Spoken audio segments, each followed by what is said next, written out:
வணக்கம். பரபரப்பு மீடியா செய்திகளுக்காக நான் நிரோஷன். இன்று செப்டம்பர் 21ஆம் தேதி அதிகாலை உக்ரைனின் ஆயுதப்படைகளின் ஆளற்ற அமைப்புகள் படைப்பிரிவு பல ரஷ்ய எண்ணெய் சுத்திகரிப்பு மையங்களை தாக்கியது. இது உக்ரைனின் கூட்டு ஆயுதப்படைகளின் செய்தி தொடர்பாளரால் தெரிவிக்கப்பட்டது. குறிப்பாக ரஷ்யாவின் மொத்த எண்ணெய் சுத்திகரிப்பு திறனான ஆண்டுக்கு 7 மில்லியன் டன்னில் சுமார் 2.5% பங்களிக்கும் சடரோவ் எண்ணெய் சுத்திகரிப்பு நிலையம் தாக்கப்பட்டது. அந்த இடத்தில் வெடிப்புகள் மற்றும் ஒரு பெரிய தீ விபத்து ஏற்பட்டதாக பதிவாகியுள்ளது. சமூக வலைதளங்களில் வெளியாகியுள்ள காணொளிகள் அங்கு மிகப்பெரிய அளவில் தீ எரிவதை காட்டியது. இலக்கு சுலபமாக தீப்பிடிக்கக்கூடிய எண்ணெய் என்ற காரணத்தினால் தீ கணிசமான அளவில் பரவிய காரணத்தினால் இந்த தீயை அணைக்க முடியாது என்றும் குறைந்தபட்சம் 2 நாட்களுக்காவது தீ எரிந்து கொண்டிருக்கும் என்றும் ரஷ்ய டெலிகிராம் சேனல்கள் கூறுகின்றன. கடந்த காலத்தில் உக்ரைன் தாக்குதலால் இதுபோன்ற எண்ணெய் சுத்திகரிப்பு மையங்கள் தாக்கப்பட்டு தீப்பிடித்த போது அதை சீர்படுத்தி மீண்டும் எண்ணெய் சுத்திகரிப்பு தொடங்க குறைந்தபட்சம் 8 மாதங்கள் தேவைப்பட்டன என்று கூறப்படுகின்றது. ரஷ்யாவின் பல பகுதிகளில் எண்ணெய் சுத்திகரிப்பு மையங்கள் தாக்கப்பட்ட நிலையில் இன்னமும் இயங்காத நிலையில் உள்ளன. அதனால் சுத்திகரிக்கப்பட்ட எண்ணெய் அதாவது பெட்ரோல், டீசல், மண்ணெண்ணெய் போன்ற பொதுமக்களின் எரிபொருளுக்கு ரஷ்யாவின் பல பிராந்தியங்களில் இப்போது தட்டுப்பாடு ஏற்பட்டுள்ளது. ரஷ்யா தனது பெட்ரோல், டீசல், மண்ணெண்ணெய் ஏற்றுமதிக்கு முழுமையாக தடை விதித்துள்ளது. இன்று அதிகாலை உக்ரைனால் தாக்கப்பட்டது ரஷ்யாவின் சடரோவ் எண்ணெய் சுத்திகரிப்பு நிலையம் மட்டுமல்ல, சமாரா பகுதியில் உள்ள நோவோகுய் பிஷேப் சுத்திகரிப்பு நிலையமும் தாக்கப்பட்டது. சுத்திகரிப்பு நிலையத்தில் வெடிப்புகள் மற்றும் தீ விபத்துகள் ஏற்பட்டதாக முதற்கட்ட அறிக்கைகள் தெரிவிக்கின்றன. இதன் உற்பத்தி திறன் ஆண்டுக்கு 8.8 மில்லியன் டன்களுக்கும் மேல் எண்ணெய். இது ரோஸ்நெப்டின் பிராந்தியத்தின் மிகப்பெரிய சுத்திகரிப்பு நிலையம். அத்துடன் ரஷ்ய விமானப்படையின் Su-27 மற்றும் Tu-22M3 விமானங்களுக்கான விமான எரிபொருளின் முக்கிய உற்பத்தியாளர் இந்த எண்ணெய் சுத்திகரிப்பு மையம்தான். கூடுதலாக ஜூரல்ஸ் ஏற்றுமதி எண்ணெய் பிராண்டின் பல்வேறு எண்ணெய் தரங்களை கலக்கும் சமாரா நேரியல் உற்பத்தி அனுப்பும் நிலையமும் தாக்கப்பட்டது. இந்த பிராண்ட் ரஷ்யாவின் மொத்த எண்ணெய் ஏற்றுமதியில் 50% வரை உள்ளது. உக்ரைனின் கூட்டு ஆயுதப்படைகளின் செய்தி தொடர்பாளர் மேலும் கூறிய போது அனைத்து இலக்குகளும் ரஷ்ய ஆயுதப்படைகளுக்கு எரிபொருள் மற்றும் மசகு எண்ணெய் வழங்குவதில் ஈடுபட்டவை என்பதை தெரிவித்தார். உக்ரைனின் பாதுகாப்பு படைகள் அதன் எரிசக்தி உள்கட்டமைப்பை குறிவைப்பதன் மூலம் ரஷ்யாவின் ராணுவ மற்றும் பொருளாதார திறனை முறையாக பலவீனப்படுத்துகின்றன. மறுபக்கத்தில் உக்ரைன் மீது ரஷ்யா கடுமையாக விமான தாக்குதல்களை நேற்றிரவு நடத்தியுள்ளது. உக்ரைனின் விமானப்படை வெளியிட்ட தகவலின்படி மொத்தம் 619 ஆளற்ற விமானங்கள், 8 பாலிஸ்டிக் ஏவுகணைகள் மற்றும் 32 குரூஸ் ஏவுகணைகள் ஏவப்பட்டன. உக்ரைனின் வான் பாதுகாப்பு படைகள் இதில் 583 இலக்குகளை வெற்றிகரமாக இடைமறைத்து அளித்தனர். இதன் மூலம் பெரும் சேதம் தவிர்க்கப்பட்டது.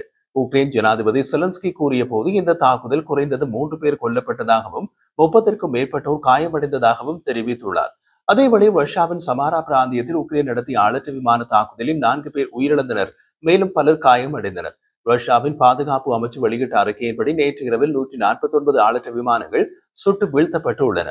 அவற்றில் சமாரா பிராந்தியத்தின் வான்வெளியில் 15 ஆளற்ற விமானங்கள் இடைமறைத்து அளிக்கப்பட்டதாக கூறப்பட்டுள்ளது. செப்டம்பர் 20ஆம் தேதி இரவு ஒரு பெரிய ரஷ்ய தாக்குதலை முறியடிக்கும் வான் பாதுகாப்பு தளங்களின் காணொலியை உக்ரைனிய விமானப்படை வெளியிட்டது. உக்ரைனிய F-16 விமானங்கள் செயல்படும் காட்சிகள் உக்ரைன் விமானப்படையின் அதிகாரப்பூர்வ டெலிகிராம் சேனலில் வெளியிடப்பட்டன. விமான எதிர்ப்பு ஏவுகணை அமைப்புகள், மொபைல் தீயணைப்பு இயக்கங்கள் மற்றும் F-16 விமானங்களின் செயற்பாட்டை இந்த காட்சிகள் காட்டுகின்றன. நேற்றைய தாக்குதலில் உக்ரைனால் சுட்டு வீழ்த்தப்பட்ட ரஷ்ய Kh-101 ஏவுகணைகளில் பெரும்பாலானவை உக்ரைனின் F-16 விமானங்களால் சுட்டு வீழ்த்தப்பட்டன. உக்ரைன் விமானப்படை அந்த காணொலியுடன் வெளியிட்ட அறிக்கைகளில், எங்கள் வான்வெளியை பாதுகாப்பதில் உதவிய எங்கள் கூட்டாளிகளுக்கு நன்றி.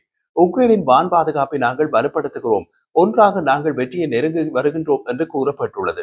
ரஷ்ய ஏவுகணை தாக்குதல் டெனிப்ரோ மற்றும் அருகிலுள்ள பகுதிகளை குறிவைத்து ஏவப்பட்டன.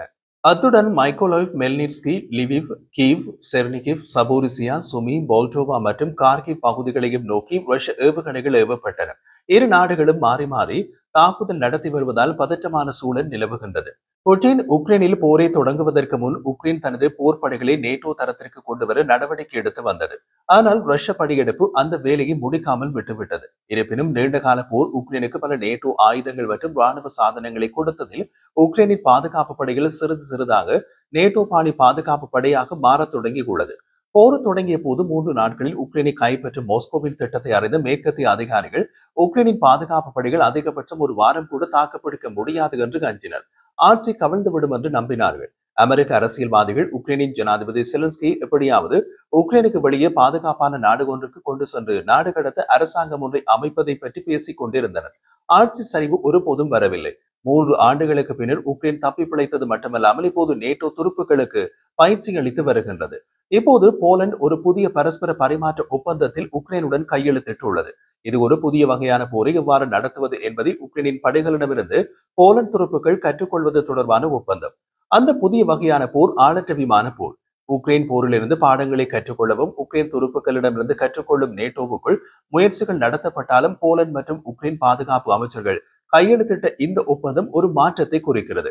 புதிய போர் முறைகளில் உக்ரைனுக்கு இருக்கும் அனுபவத்தின் தெளிவான அங்கீகாரம் உள்ளது. போலந்து பாதுகாப்பு அமைச்சர் வாடிசா கோசினியா காமிஸ் உக்ரைன் தற்போது மேற்கத்திய ஆயுதங்கள், ராணுவ சாதனங்களை இயக்குவதிலும் நேட்டோ தரத்தில் ஆயுத உற்பத்தி திறன்களின் அடிப்படையிலும் உலகின் மிகவும் அனுபவம் வாய்ந்த நாடாகும் என்று கூறினார். போர் முடியும் போது கிழக்கு ஐரோப்பாவில் அதிக போர் அனுபவம் உள்ள நாடாகவும் ஆயுத தயாரிப்பு மற்றும் ஆயுத ஏற்றுமதியில் ரஷ்யாவோடு போட்டியிடும் நாடாகவும் மாறிவிடும்.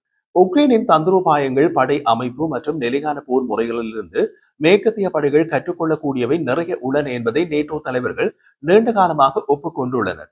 உக்ரைன் எவ்வாறாக போர் புரிகிறது என்பதிலிருந்து பாடங்களை கற்றுக்கொண்டு நிபுணத்துவம் பெற போலந்து ஒரு ஒப்பந்தம் செய்தது போல வேறு நேட்டோ நாடுகளும் முன்வர வாய்ப்பு உள்ளது. உக்ரைன் போலந்து துருப்புகளுக்கு ஆளற்ற விமான போரின் கூறுகளில் நேரடியாக பயிற்சி அளிக்கும். இப்போது ஆளற்ற விமான போர் அதன் அண்டை நாடுகளுக்கு எதிரான ரஷ்யாவின் போரில் முக்கிய அம்சமாகும். அத்துடன் நவீன போரின் முக்கிய அம்சமாகவும் அது மாறியுள்ளது. ஆளற்ற விமான போரில் உக்ரைனுக்குள்ள நேரடி போர் அனுபவம் நேட்டோ அங்கத்துவ நாடுகளாக உள்ள 31 நாடுகளில் எந்த ஒரு நாட்டிற்கும் கிடையாது, அமெரிக்கா உட்பட.